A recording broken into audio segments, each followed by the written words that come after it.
Hey guys, in this video I'm going to show you how to hide all photos on Facebook only me settings. Open your Facebook app. If you use Android device, at the top right corner click on three liners. If you use iOS device, at the bottom right corner click on three liners. Next step, scroll down and click on Settings and Privacy. In pop-up menu click on Settings. Scroll down and click on profile and tagging. And now select option who can see post you are tagging in your profile. By default selected everyone. Everyone can see your posts and photos.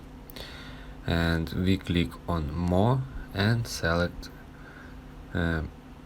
only me. That means only you can see your tagging post in your profile, and everyone can see it because your post is hide from them.